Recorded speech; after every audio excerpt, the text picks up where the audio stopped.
Computer network सीखने की इस सीरीज़ के 9th वीडियो में आपका स्वागत है। इस सीरीज़ के पिछले वीडियो में हमने ट्रांसमिशन मीडिया क्या होता है और ट्रांसमिशन मीडिया के कुछ सिद्धांतों और उनकी समस्याओं को समझा था। आज के इस वीडियो में हमारा फोकस उनके सिद्धांतों और समस्याओं से हटकर होगा वायरलेस मीडिया के प्रकारों पर। ठीक है, हम जानते हैं कि ट्रांसमिशन मीडिया दो तरह के होते हैं, वायर्ड मीडिया और वायरलेस मीडिया। वायर्ड मीडिया तो क्लियर है कि वायर्ड मीडिया में तीन मीडिया होते हैं, ट्विस्टेड पेयर केबल जिसमें दो तरह के होते हैं, यूटीपी और एसटीपी, कोएक्सियल केबल और फाइबर ऑप्टिकल केबल। लेकिन जो मेन कन्फ्यूज़न है, छात्रों को जो मेन कन्फ्यूज़न होती है कि वायरलेस मीडिया के प्रकार कौन से हैं, radio waves, Bluetooth, wifi, infrared, satellite या high frequency, very high frequency, ultra high frequency, microwave या केयू बैंड। इन दोनों में से कौन से प्रकार हम लिखें वायरलेस मीडिया में? तो मैं आपको बता दूं, दोनों ही प्रकार सही हैं वायरलेस मीडिया के। जब हम रेडियो वेव्स की बात करते हैं तो रेडियो वेव में high frequency, very high frequency और अल्ट्रा हाई फ्रीक्वेंसी का कुछ पोर्शन आ जाता है। उसी तरीके से जब हम माइक्रोवेव की बात करते हैं या केयू बैंड की बात करते हैं तो वो सारे जो फ्रीक्वेंसी बैंड होता है वो वाईफाई, इंफ्रारेड और सैटेलाइट कम्युनिकेशन के लिए उपयोग होते हैं। मतलब अगर आपको वायरलेस मीडिया के प्रकारों को लिखना हो तो आप चाहें तो इनको फ्रीक्वेंसी के फॉर्म में भी लिख सकते हैं और चाहो तो आप इनके एप्लीकेशंस या टेक्नोलॉजी के बेस पे भी आप इनको लिख सकते हो। ठीक है, तो आज के इस वीडियो में हम इन्हीं बातों पे चर्चा करेंगे। तो चलिए शुरुआत करते हैं आज के इस वीडियो को और सबसे पहले समझते हैं कि आज के इस वीडियो में हम किस ऑर्डर में आज के टॉपिक्स को कवर करेंगे। सबसे पहले हम समझेंगे कि ट्रांसमिशन मीडिया क्या होता है, उसके बाद में वायर्ड मीडिया के प्रकार देखेंगे, उसके बाद में वायरलेस मीडिया के प्रकार देखेंगे और उसके बाद में हम वायर्ड और वायरलेस मीडिया की तुलना करेंगे आपस में। ठीक है, कि दोनों में क्या क्या और कितना डिफरेंस, और साथ में ये भी समझेंगे कि एग्जाम में अगर ये सारे क्वेश्चन आपको पूछे जाते हैं तो आप कैसे उनके आंसर्स लिखेंगे। ठीक है, फिर उसके बाद मैं वीडियो को कंक्लूड करूंगा और उसके बाद में एक छोटा सा क्विज रहेगा। आप लोगों से रिक्वेस्ट रहेगी कि आप लोग इस क्विज को ज़रूर अटेम्प्ट करिएगा और उसके बाद में मैं आपको बताऊँगा कि कैसे आप इस टॉपिक के कंप्लीट नोट्स को डाउनलोड कर सकते हैं और खुद से भी अपने एग्ज़ाम की प्रिपरेशन कर सकते हैं। तो चलिए शुरुआत करते हैं आज के इस वीडियो को और सबसे पहले समझते हैं कि ट्रांसमिशन मीडिया क्या होता है। ठीक है, बहुत सिंपल है ट्रांसमिशन मीडिया की डेफिनेशन। ट्रांसमिशन मीडिया वह माध्यम है जिससे डेटा एक डिवाइस से दूसरे डिवाइस तक पहुंचता है। ठीक है, दो डिवाइस के बीच में कम्युनिकेशन को करने के लिए, दो डिवाइस के बीच में अगर हमें कम्युनिकेशन कराना है तो हमें ट्रांसमिशन मीडिया की आवश्यकता पड़ती है। नेटवर्क की स्पीड, सुरक्षा और विश्वसनीयता इसी पर निर्भर करती है। ठीक है, कि नेटवर्क की स्पीड क्या होगी, उसकी सुरक्षा कैसी होगी और कितना विश्वसनीय होगा आपका नेटवर्क, वो डिपेंड करता है कि आपने किस तरह का ट्रांसमिशन मीडिया यूज़ किया है डिवाइसेस को कम्युनिकेट कराने के लिए। तो दो प्रकार के ट्रांसमिशन मीडिया होते हैं जैसे कि हम सब जानते हैं। पहला वायर्ड मीडिया, केबल के माध्यम से डेटा को हम ट्रांसफ़र करते हैं, और दूसरा होता है वायरलेस मीडिया जिसमें हम हवा या तरंगों मतलब वेव्स के माध्यम से डेटा को ट्रांसफ़र करते हैं। उसके बाद में अब हम डिटेल में समझते हैं कि वायर्ड मीडिया क्या होता है।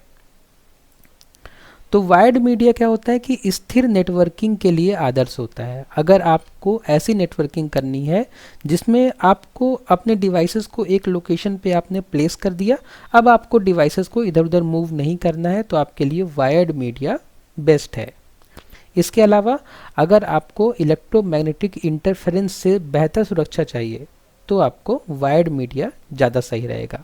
ठीक है, electromagnetic interference generally wireless media में ज़्यादा होता है, वायर्ड मीडियम भी होता है लेकिन थोड़ा कम वायरलेस मीडिया की अपेक्षा। इसके बाद अब हम समझते हैं वायर्ड मीडिया के प्रकारों के बारे में। तो वायर्ड मीडिया का सबसे पहला प्रकार है कोएक्सियल केबल। कोएक्सियल केबल में क्या होता है, केंद्र में तांबे की तार होती है, उसके ऊपर एक इंसुलेशन होता है, उसके ऊपर एक धातु की परत होती है और उसके ऊपर एक बाहरी कवर होता है। इसको हम डायग्राम से समझ सकते हैं। डायग्राम देखने के लिए हम गूगल पे जा सकते हैं। गूगल पे जाके हम लिख सकते हैं कोएक्सियल केबल और इमेजेस में जाके हम ये बहुत सारी इमेजेस देख सकते हैं कोएक्सियल केबल की। इसमें से आपको जो भी इमेज पसंद आए आप उसको डिटेल में देख सकते हैं। जैसे मुझे ये इमेज पसंद आ रही है तो मैं इनकी वेबसाइट पे जाऊँगा और इनकी वेबसाइट में जाने के बाद मैं इस इमेज को बड़ी करके जूम करके देख सकता हूँ। तो देखिए केंद्र में क्या है, एक कॉपर वायर है, उसके ऊपर क्या है, एक इंसुलेशन है, उसके ऊपर एक कॉपर मेश है और उसके ऊपर एक आउटसाइड इंसुलेशन है। ठीक है, तो ये है हमारा कोएक्सियल केबल। अब चलते हैं और डिटेल में समझते हैं कोएक्सियल केबल के बारे में। तो कोएक्सियल केबल में ये हमने समझ लिया कि क्या क्या होता है। उसके बाद कोएक्सियल केबल का उपयोग होता है केबल टीवी में, और पुराने इंटरनेट में हम कोएक्सियल केबल का उपयोग करते थे, ठीक है। उसके बाद कोएक्सियल केबल में कुछ समस्याएं होती हैं, जैसे बैंडविड्थ सीमित होती है, 10 से 100 एमबीपीएस के बीच ही स्पीड होती है इसकी।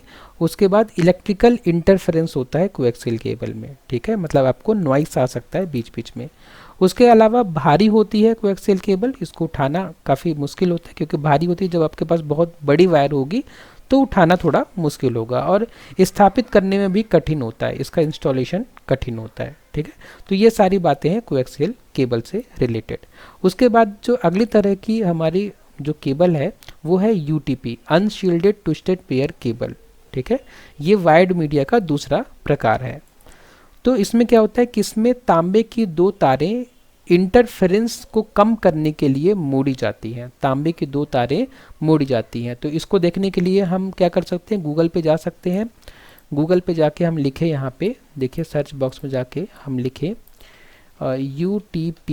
UTP cable. जब यूटीपी केबल लिखेंगे देखिए बहुत सारे आपको डायग्राम दिखेंगे, इनमें से जो भी डायग्राम आपको समझ में आए आप जाके उसमें क्लिक कर सकते हैं और देख सकते हैं डिटेल में यूटीपी केबल के बारे में। जैसे मुझे ये इमेज ठीक लग रही है तो मैंने इस पर क्लिक किया, और आप देख सकते हैं यहाँ पे कि देखिए केबल्स जो है वो ट्विस्टेड हैं, 2 केबल का पेयर है जो कि ट्विस्टेड है। ट्विस्ट क्यों की जाती है, इंटरफेरेंस को कम करने के लिए, ठीक है, जैसे कि हमने यहाँ पे अभी पढ़ा।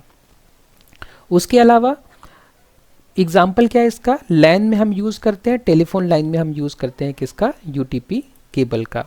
उसके अलावा इसकी कैटेगरीज आती है, cat 5, cat 5E, cat 6, cat 7। जितनी कैटेगरी आप आगे बढ़ाते जाएंगे नंबर, उतनी ही केबल थोड़ा महंगी और थोड़ा अच्छी क्वालिटी की होती जाएगी। मतलब कैट 7 जो केबल होगी वो कैट 5 केबल से ज़्यादा अच्छी होगी, ठीक है। उसके बाद इसका उपयोग कहाँ करते हैं हम, यूटीपी का घरों और ऑफिसों में सबसे सामान्य है इसका उपयोग, क्योंकि थोड़ा सा सस्ती आती है, ज़्यादा महंगी नहीं होती है, तो घरों के लिए भी आइडियल है कि आप कम बजट में इसका उपयोग कर सकते हैं। कुछ समस्याएं हैं, जैसे सिग्नल दूरी पर कमज़ोर हो जाता है, अगर आपने केबल ज़्यादा बड़ी कर दी तो सिग्नल थोड़ा देर ट्रेवल करने के बाद उसकी स्ट्रेंथ क्या होती है, कम हो जाती है। उसका अपग्रेडेड वर्जन, यूटीपी का जो अपग्रेडेड वर्जन वो है STP, shielded twisted pair cable. इसमें क्या होता है कि यूटीपी केबल ही होता है, लेकिन उसके ऊपर एक धातु की परत चढ़ा देते हैं जिससे इंटरफेरेंस कम हो जाता है। हम इसको देख सकते हैं गूगल में जाके, हम गूगल में गए और यहाँ पे यूटीपी की जगह हमने लिख दिया एसटीपी केबल, ठीक है। एसटीपी आप लिख देंगे तो देखिए वही सेम यूटीपी जैसा ही है, लेकिन यहाँ पे देखिए ये एक धातु की परत चढ़ा दी है। इससे क्या हो जाएगा कि इंटरफेरेंस कम हो जाएगा, ठीक है, इंटरफेरेंस कम हो जाएगा तो क्वालिटी थोड़ा बेहतर हो गई, आपको नॉइस वगैरह का सामना नहीं करना पड़ेगा।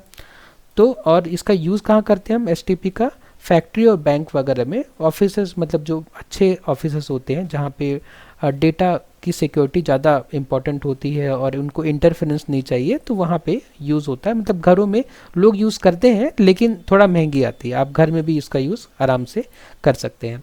कैटेगरी होती है इसमें भी, कैट 5, कैट 6, कैट 7। जितनी आप कैटेगरी बढ़ाते जाएंगे उतनी ही इसकी स्पीड और क्वालिटी इंक्रीज होती जाएगी। उसके अलावा बेहतर इलेक्ट्रोमैग्नेटिक इंटरफेरेंस संरक्षण, मतलब इसमें इलेक्ट्रोमैग्नेटिक इंटरफेरेंस होने की संभावना कम रहती है। इंस्टॉलेशन के समय उचित ग्राउंडिंग जरूरी है, क्योंकि इसमें ये जो मेटल का हम ऊपर शील्डिंग कर देते हैं तो उसकी वजह से हमें इंस्टॉलेशन के समय ग्राउंडिंग भी करना जरूरी है, वरना करंट आ सकता है, ठीक है। समस्याएं क्या होती हैं इसमें, महंगी होती है और इंस्टॉलेशन इसका कठिन होता है। उसके बाद जो अगली जो हमारे पास वायर्ड केबल है वो है फाइबर ऑप्टिक केबल। इसमें क्या होता है, प्रकाश के माध्यम से डेटा ट्रांसफ़र होता है। इसको हम डायग्राम से भी देख सकते हैं, हम जाके गूगल में लिख सकते हैं फाइबर ऑप्टिक केबल हम देख सकते हैं। बहुत सारे डायग्राम हमें मिल जाएंगे, हमें जो भी डायग्राम देख के हमें लगे कि इस डायग्राम से हम समझ सकते हैं उस डायग्राम को हम देख सकते हैं। जैसे मुझे ये डायग्राम ठीक लग रहा है ना, तो मैंने इस पर क्लिक कर दिया और मैं देख सकता हूँ कि देखिए ये लाइट रेज है, ठीक है, अंदर जो ट्रेवल करती है डेटा है हमारा, जो कि लाइट के फॉर्म में कन्वर्ट कर दिया जाता है। उसके ऊपर कुछ फाइबर कोर है और उसके ऊपर ये क्लैडिंग है, उसके ऊपर प्लास्टिक कोर है। तो इस तरीके से ये होती है हमारी फाइबर ऑप्टिक्स केबल। अब फाइबर ऑप्टिक केबल में हम आगे बढ़ते हैं और समझते हैं इसके बारे में और कि लंबी दूरी पर बिना सिग्नल लॉस के डेटा ट्रांसफ़र कर सकते हैं आप इसमें फाइबर ऑप्टिक केबल में। उसके बाद एग्जाम्पल है इसका हाई स्पीड इंटरनेट और टेलीकॉम नेटवर्क में हम फाइबर ऑप्टिक केबल का उपयोग करते हैं। उसके अलावा कोई EMI मतलब इलेक्ट्रोमैग्नेटिक इंटरफेरेंस प्रभाव नहीं होता, मतलब इसमें इलेक्ट्रोमैग्नेटिक इंटरफेरेंस का कोई प्रभाव नहीं होता है। समस्याएं हैं कुछ इसमें, जैसे उच्च लागत काफ़ी कॉस्टली होती है। उसके बाद विशेषज्ञों द्वारा स्थापना आवश्यक, मतलब इसको कोई भी स्थापित नहीं कर सकता, थोड़ा सा आपको स्पेशलाइजेशन चाहिए, मतलब जिसने सीखा होगा इसका काम बस वही इसको यूज़ करके इंस्टॉल कर सकता है। ठीक है, तो ये हो गया हमारा वायर्ड मीडिया। अब हम आते हैं वायरलेस मीडिया पे। ठीक है, तो वायरलेस मीडिया पहले क्या होता है थोड़ा सा हम उस बात को समझ लेते हैं कि डेटा हवा में रेडियो वेव्स, माइक्रोवेव या इंफ्रारेड द्वारा ट्रांसफ़र होता है। ठीक है, वायरलेस मीडिया में क्या होता है, हम डेटा को हवा में रेडियो वेव्स, माइक्रोवेव्स या इंफ्रारेड द्वारा ट्रांसफ़र करते हैं। मोबाइल यूज़र्स और IoT डिवाइसेस के लिए अत्यंत उपयुक्त है। ठीक है, अगर आप मोबाइल यूज़र हैं, मतलब आप मोबाइल यूज़ कर रहे हैं, तो मोबाइल के लिए बहुत अच्छा है कौन, वायरलेस मीडिया।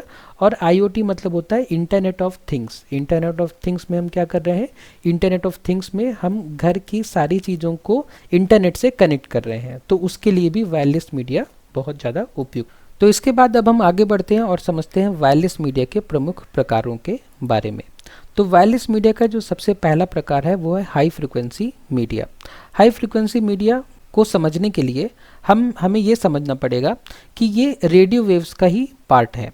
ठीक है, अगर रेडियो वेव को मैं आपको बताना चाहूँ तो अगर इस डायग्राम को हम फ्रीक्वेंसी स्पेक्ट्रम माने तो रेडियो वेव, अगर हम यहाँ से यहाँ तक की वेव को हम मानते हैं कि इन वेव को हम रेडियो वेव्स कह रहे हैं या रेडियो फ्रीक्वेंसी कह रहे हैं। ठीक है, तो ये जो हाई फ्रीक्वेंसी मीडिया की बात कर रहे हैं हम, ये रेडियो वेव्स का ही एक पार्ट है। ठीक है, रेडियो वेव्स को हम क्या कर रहे हैं, 3 पार्ट में बांट रहे हैं कि यहाँ से यहाँ तक की, मतलब शुरुआत से यहाँ तक की वेव को हम कहेंगे हाई फ्रीक्वेंसी वेव।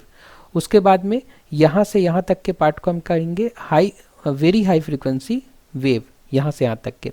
फिर यहाँ से यहाँ तक के पार्ट को हम कहेंगे कि अल्ट्रा हाई फ्रीक्वेंसी वेव। तो हमने क्या कर दिया, रेडियो वेव्स को ही हमने 3 पार्ट में बांट दिया है। तो सबसे पहला पार्ट है हाई फ्रीक्वेंसी वेव। अब हाई फ्रीक्वेंसी वेव की फ्रीक्वेंसी कितनी होती है, इस बात को समझने के लिए आप पहले ये समझिए कि फ्रीक्वेंसी को हम मेज़र कैसे करते हैं। फ्रीक्वेंसी को मेज़र करने के लिए हम जो यूनिट यूज़ करते हैं उसको हम कहते हैं हर्ट्ज़। ठीक है, हर्ट्ज़। तो 1 हर्ट्ज़ कितना होता है, अगर हम इसको समझ जाएंगे तो हम हाई फ्रीक्वेंसी को भी समझ जाएंगे। तो 1 हर्ट्ज़ कितना होता है, अगर देखिए ये एक हमारे पास एक वेव है। ठीक है, तो ये वेव जो है यहाँ से शुरू हुई और ये कहाँ तक जा रही है, यहाँ तक जा रही है। ये पूरी हो गई एक साइकिल। अगर ये एक साइकिल 1 सेकेंड में कंप्लीट कर रही है ये वेव, तो हम बोलेंगे कि ये जो वेव है ये 1 हर्ट्ज़ की है। कितने की है, 1 हर्ट्ज़ की है। लेकिन अगर 1 सेकेंड में ये वेव 2 साइकिल कंप्लीट कर रही है, ठीक है, ये 1 सेकेंड यहाँ तक होता है, मान लीजिए कि 1 सेकेंड में ये वेव 2 साइकिल कंप्लीट कर रही है, तो हम बोलेंगे कि ये वेव कितने हर्ट्ज़ की है, 2 हर्ट्ज़ की है। तो जो हाई फ्रीक्वेंसी होती है उसका जो फ्रीक्वेंसी होती है, हाई फ्रीक्वेंसी वेव की जो फ्रीक्वेंसी होती है वो होती है 3 मेगाहर्ट्ज़ से 30 मेगाहर्ट्ज़ के बीच में। तो 3 मेगाहर्ट्ज़ कितना होता है, इसको इमेजिन करने के लिए आप ऐसा सोचिए कि 1 मेगाहर्ट्ज़, ठीक है, 1 मेगाहर्ट्ज़, 1 मेगा, अगर हम 1 मेगा की बात करें तो 1 मेगा होता है 10 की पावर 6। 1 मेगा होता है 10 की पावर 6। ठीक है, तो 3 मेगा कितना होगा, 3 मेगाहर्ट्ज़ कितना होगा, 3 मेगाहर्ट्ज़ होगा 3 इंटू 10 की पावर 6। मतलब कि इतने बार 1 सेकेंड में ये वेव ऊपर नीचे होती है, मतलब इतनी साइकिल्स कंप्लीट करती है, इतनी साइकिल कंप्लीट करती है कौन, ये हाई फ्रीक्वेंसी वेव। तो ये हाई फ्रीक्वेंसी वेव की फ्रीक्वेंसी बहुत ज़्यादा नहीं है, क्योंकि जब हम वेरी हाई में या अल्ट्रा हाई में या माइक्रोवेव में जाएंगे तब हम देखेंगे फ्रीक्वेंसी कितनी ज़्यादा हो सकती है। तो ये जो हाई फ्रीक्वेंसी वेव है तो इसकी जो फ्रीक्वेंसी होती है ये 3 मेगाहर्ट्ज़ से 30 मेगाहर्ट्ज़ के बीच में होती है। तो फ्रीक्वेंसी इतनी है तो ये जो वेव होगी ये डिस्टेंस काफ़ी कवर करेगी, क्योंकि इसकी फ्रीक्वेंसी कम है। अगर फ्रीक्वेंसी कम होती है तो वेवलेंथ ज़्यादा होती है। तो फ्रीक्वेंसी और वेवलेंथ जो होते हैं वो इन्वर्सली प्रोपोर्शनल होते हैं। इन्वर्सली प्रोपोर्शनल मतलब कि अगर फ्रीक्वेंसी कम है तो वेवलेंथ ज़्यादा होगी। तो जैसा कि मैंने आपको बताया कि जैसे हम अब आगे बढ़ते जाएंगे, हम वायरलेस मीडिया में आगे बढ़ते जाएंगे, तो अब फ्रीक्वेंसी जो है बढ़ती जाएगी। फ्रीक्वेंसी बढ़ती जाएगी मतलब वेवलेंथ कम हो जाएगी। तो जो हाई फ्रीक्वेंसी वेव है, इनकी वेवलेंथ सबसे ज़्यादा होती है क्योंकि इसकी फ्रीक्वेंसी सबसे कम है। जो अभी हम आगे पढ़ने वाले हैं उनसे सबसे कम है, इसलिए हाई फ्रीक्वेंसी वेव की वेवलेंथ सबसे ज़्यादा होगी। तो इसीलिए ये जो वेव्स होती हैं, ये जो मीडिया होता है, ये लंबी दूरी के लिए होता है। उसके बाद में एग्जाम्पल के लिए जैसे रेडियो वेव्स, हवाई जहाज संचार अगर हमें करना हो तो हम हाई फ्रीक्वेंसी मीडिया का यूज़ करते हैं। उसके बाद लाभ क्या है इसके हाई फ्रीक्वेंसी के, कि लॉन्ग रेंज, कम पावर और कम लागत। ठीक है, लॉन्ग रेंज सबसे बड़ी बात है, क्योंकि अगर हमें लंबी दूरी ट्रेवल करनी है तब हम हाई फ्रीक्वेंसी वेव का यूज़ करते हैं। पावर भी कम लगती है क्योंकि फ्रीक्वेंसी कम है, और लागत भी कम होती है इसको जनरेट करने के लिए। समस्याएं क्या है इसमें, कि मौसम का प्रभाव पड़ता है इस पर और स्पीड जो होती है कम होती है। फिर इसके बाद है वेरी हाई फ्रीक्वेंसी मीडिया। तो वेरी हाई फ्रीक्वेंसी मीडिया का जो फ्रीक्वेंसी होगा वो हाई फ्रीक्वेंसी से ज़्यादा होगा। ठीक है, तो इसका जो रेंज होता है, फ्रीक्वेंसी का रेंज होता है, वो होता है 30 मेगाहर्ट्ज से 300 मेगाहर्ट्ज तक। वो जो था, जो हाई फ्रीक्वेंसी था, वो कहाँ से था, वो 1 मेगाहर्ट्ज से 30 मेगाहर्ट्ज तक था। तो उससे ज़्यादा फ्रीक्वेंसी है किसकी, वेरी हाई फ्रीक्वेंसी मीडिया की। मध्यम दूरी के लिए होता है क्योंकि फ्रीक्वेंसी बड़ी है तो डिस्टेंस कम हो जाएगी। ठीक है, अभी कम दूरी तक ट्रेवल कर पाएगी ये वेव। एग्जाम्पल के लिए एफएम रेडियो जब हम यूज़ करते हैं तो वेरी हाई फ्रीक्वेंसी का उपयोग होता है। जैसा कि आप जानते हैं कि एफएम रेडियो की रेंज एक शहर तक ही होती है, शहर से आप बाहर जाते आएंगे तो उसकी रेंज कम होती जाएगी, इसलिए एफएम रेडियो में हम वेरी हाई फ्रीक्वेंसी रेंज का यूज़ करते हैं। टीवी में भी हम वेरी हाई फ्रीक्वेंसी का यूज़ करते हैं। ठीक है, उसके अलावा इसका जो लाभ है वो क्या है, क्लियर सिग्नल होता है क्योंकि इसकी फ्रीक्वेंसी थोड़ा बड़ी है तो हम मैसेज को ज़्यादा अच्छे से कैरी कर सकते हैं। एंटीना छोटा होता है इसका और पोर्टेबल डिवाइस के लिए ये बढ़िया होता है। उसके बाद में समस्याएं हैं कि लाइन ऑफ साइट पर निर्भर होता है और बाधाएं रोकती हैं। तो मतलब अगर आप क्या है कि जो भी इसका टावर होगा उससे जितना आप बीच में अगर ऑब्जेक्ट आपके आते जाएंगे, जैसे कि मान लीजिए कि बहुत सारी बिल्डिंग है, घना क्षेत्र है, तो इन वेव्स को ट्रेवल करने में प्रॉब्लम होती है वहाँ पे।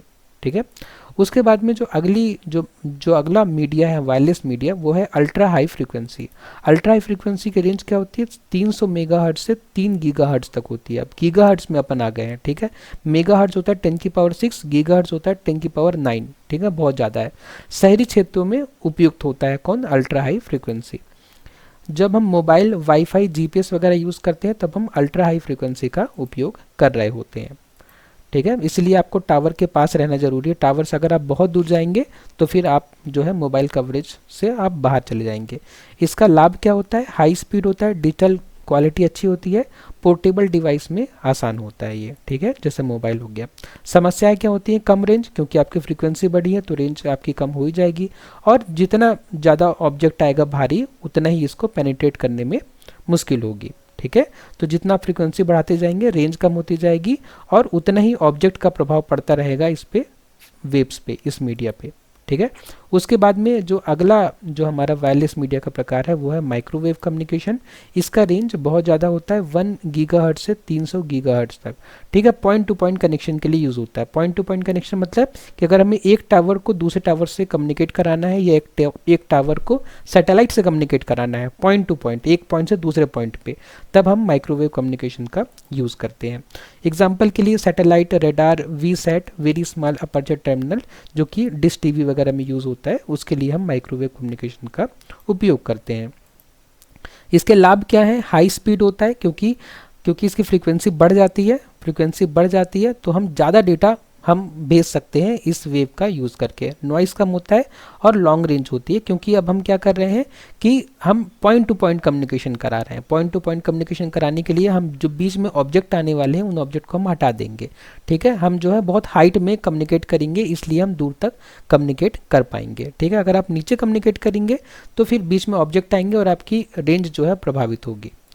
उसके अलावा समस्याएं क्या होती हैं, बाधा संवेदनशील, मतलब अगर बीच में कोई ऑब्जेक्ट आ गया तो इस वेव को रोकने के लिए वो काफ़ी है। मौसम से प्रभावित होता है और महंगा होता है इसको जनरेट करना। उसके बाद जो एक और फ्रीक्वेंसी बैंड है वो है KU बैंड, जिसका जो रेंज होता है वो 12 से 18 गीगाहर्ट्ज़ होता है।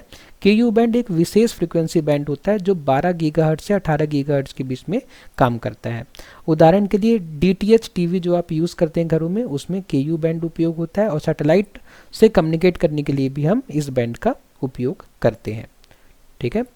उसके बाद इसका जो लाभ है वो है छोटी डिश होती है। जब आप घर में DTH लगवाते हैं तो आपने देखा होगा डिश आपकी छोटी होती है। DTH का फुल फॉर्म होता है, जैसे कि हमने यहाँ देखा था, डायरेक्ट टू होम। ठीक है, ये आपको जब टीवी चलानी होती है अपने घर में तो आप DTH डिस्क लेते हैं और उसके थ्रू आप क्या करते हैं, सैटेलाइट से कम्युनिकेट करके अपने घर में आप टीवी चलाते हैं।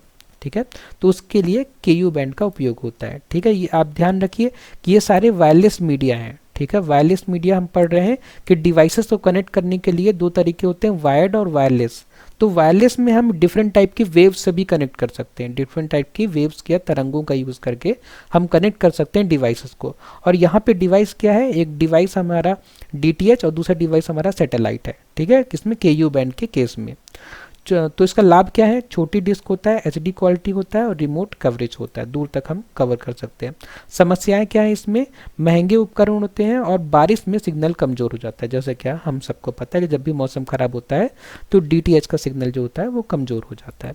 तो इस तरीके से ये थे हमारे आज के दोनों तरीके के मीडिया, वायर्ड मीडिया और वायरलेस मीडिया। अब हम दोनों के बीच में कंपैरिजन को देख लेते हैं। तो दोनों के बीच में अगर हम कंपैरिजन करें तो हम देख सकते हैं कि अगर हम गति की तुलना करें, स्पीड की तुलना करें, तो वायर्ड मीडिया की स्पीड ज़्यादा होती है, वायरलेस मीडिया की स्पीड कम होती है। विश्वसनीयता, वायर्ड ज़्यादा विश्वसनीय होता है क्योंकि आपने वायर लगा लिया तो आपको भरोसा है कि चलेगा ही चलेगा, लेकिन वायरलेस जो होता है मौसम पर निर्भर होता है। ठीक है, और जो लागत होती है वायर्ड मीडिया में वो मध्यम से उच्च होती है, और जो वायरलेस मीडिया होता है उसमें कम या मध्यम होती है, क्योंकि आपने एक डिवाइस लगा दिया, अब उस डिवाइस से आप कनेक्ट कर सकते हैं बाकी डिवाइसेस को। ठीक है, सुरक्षा के मामले में देखा जाए तो वायर्ड मीडिया में सुरक्षा अच्छी होती है और वायरलेस में सुरक्षा का थोड़ा जोखिम होता है। ठीक है, हैकिंग का रिस्क रहता है वायरलेस मीडिया में ज़्यादा। ठीक है, तो इस तरीके से वायर्ड और वायरलेस मीडिया की हम तुलना कर सकते हैं। तो इसके बाद में आज के इस वीडियो को हम कंक्लूड कर सकते हैं। तो आज के इस वीडियो में हमने क्या सीखा, हमने समझा कि ट्रांसमिशन मीडिया नेटवर्क की रीड होती है, बिना ट्रांसमिशन मीडिया के नेटवर्क हम इस्टेब्लिश नहीं कर सकते। वायर्ड मीडिया जो होता है तेज होता है, सुरक्षित होता है, लेकिन स्थिर होता है। उसके बाद हमने समझा कि वायरलेस मीडिया पोर्टेबल होता है लेकिन अस्थिर होता है। ठीक है, मौसम से प्रभावित हो सकता है और कुछ और समस्याएं भी आ सकती हैं। उसके बाद हमने समझा कि फाइबर ऑप्टिक केबल जो है भविष्य के लिए बेहतर है क्योंकि उसमें इंटरफेरेंस नहीं होता और उसमें डेटा जो ट्रांसफ़र की स्पीड होती है वो भी काफ़ी अच्छी होती है। और उसके बाद हमने समझा कि KU बैंड और माइक्रोवेव लंबी दूरी के लिए उपयुक्त होते हैं। और उसके बाद नेटवर्क डिज़ाइन में इन दोनों की साझेदारी का उपयोग आवश्यक है। तो अगर आप एक नेटवर्क डिज़ाइन करना चाहते हैं तो आप जहाँ ज़रूरी है वहाँ पे वायर्ड और जहाँ पे ज़रूरी है वहाँ पे वायरलेस दोनों का उपयोग करके आप एक अच्छा नेटवर्क डिज़ाइन कर सकते हैं और बना सकते हैं उनके आवश्यकताओं के हिसाब से। तो इस तरीके से हमने आज के इस वीडियो में इन सारी बातों को समझा। अब समय हो गया है छोटे से क्विज़ का, बहुत ही सिंपल से क्वेश्चन होंगे। आप लोगों से रिक्वेस्ट होगी कि आप लोग ज़रूर मुझे कमेंट बॉक्स में आंसर बताइए। तो आज के इस क्विज़ का सबसे पहला क्वेश्चन है कि फाइबर ऑप्टिक केबल में डेटा किसके माध्यम से ट्रांसफ़र होता है। मतलब जब हम फाइबर ऑप्टिक केबल का यूज़ करते हैं तो डेटा किस फॉर्म में ट्रांसफ़र होता है। पहला ऑप्शन है हमारे पास, ऑप्शन नंबर ए विद्युत तरंगे, ऑप्शन बी ध्वनि तरंगे, ऑप्शन सी प्रकाश के फॉर्म में, या ऑप्शन डी चुंबकीय क्षेत्र में ट्रांसफ़र होता है, चुंबकीय तरंगों के फॉर्म में ट्रांसफ़र होता है। तो बहुत ही इजी सा क्वेश्चन है। क्वेश्चन नंबर 1 का जो सही आंसर है वो है कि फाइबर ऑप्टिकल केबल में जो डेटा होता है वो प्रकाश या लाइट के फॉर्म में ट्रेवल होता है। इसलिए क्वेश्चन नंबर 1 का जो सही आंसर है वो है ऑप्शन नंबर सी। उसके बाद में जो क्वेश्चन नंबर 2 है वो है कि UTP केबल का प्रमुख लाभ क्या है। UTP केबल यूज़ करने का जो प्रमुख लाभ है वो क्या है। तो उसका ऑप्शन है कि पहला ऑप्शन है कि UTP केबल महंगी होती है, दूसरा ऑप्शन इंस्टॉलेशन कठिन होता है, तीसरा कम इंटरफेरेंस होता है, चौथा कि सस्ती और आसान इंस्टॉलेशन होता है। तो इसका जो सही ऑप्शन है वो है option number D. UTP cable का जो इंस्टॉलेशन होता है वो आसान होता है और UTP केबल थोड़ा सस्ती भी पड़ती है। उसके बाद क्वेश्चन नंबर 3 है कि कौन सा वायरलेस बैंड डीटीएच सेवाओं में उपयुक्त होता है। तो कौन सा वायरलेस या कौन सा बैंड डीटीएच मतलब डायरेक्ट टू होम सेवाओं में उपयुक्त होता है।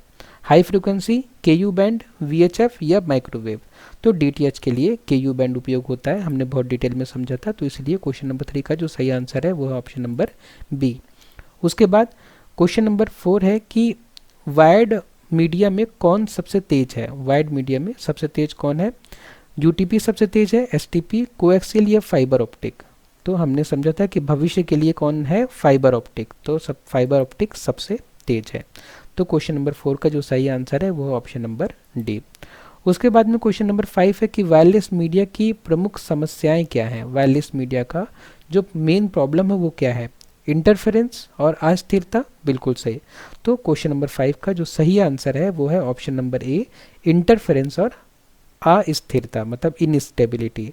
तो जब हम वायरलेस मीडिया यूज़ करते हैं तो इंटरफेरेंस की प्रॉब्लम होती है और जो हमारा वायरलेस मीडिया होता है वो स्टेबल नहीं होता है, ठीक है, वो मौसम से प्रभावित हो जाता है, वो हैकर से प्रभावित हो जाता है। इसलिए जो क्वेश्चन नंबर 5 का सही आंसर है वो है ऑप्शन नंबर ए, इंटरफेरेंस और अस्थिरता। ठीक है, तो ये थे 5 क्वेश्चन आज के इस क्विज के।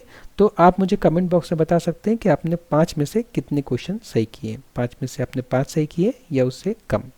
इसके बाद अगर आपको इस टॉपिक की कंप्लीट नोट्स चाहिए तो आप नीचे डिस्क्रिप्शन बॉक्स में लिंक दिया हुआ है गूगल ड्राइव का, उस पर क्लिक करके आप नोट्स को डाउनलोड कर सकते हैं। मैं आपको नोट्स दिखा देता हूँ। ये नोट्स आपको कुछ इस तरीके से मिलेगी। देखिए नोट्स है, जो हमने पढ़ा उसको पूरा डिटेल में इस नोट्स में दिया हुआ है। और इसके अलावा जो मैंने बताया आपको, उसके अलावा भी बहुत सारी चीज़ें मिलेंगी। जैसे आपको एक टेबल मिलेगा जिसमें आपको coaxial, UTP, STP, fibre optic की तुलना बहुत डिटेल में की गई है। ठीक है, उसी तरीके से आपको और भी चीज़ें मिलेंगी, जैसे कि जब हम वायरलेस मीडिया की तुलना कर रहे हैं तो उसको भी टेबल फॉर्म में बहुत डिटेल में आपको देखने को मिलेगा, जिसको समझना बहुत आसान है। आप चाहें तो इसको पढ़ के बहुत आसानी से समझ सकते हैं। तो इसके बाद जब आप नोट्स डाउनलोड कर लें, खुद से पढ़ लें, तो अगर आपको वीडियो पसंद आया तो वीडियो को लाइक करें, शेयर करें अपने फ्रेंड्स के साथ में और सब्सक्राइब करें चैनल को। आपने वीडियो को लास्ट तक देखा उसके लिए बहुत बहुत धन्यवाद।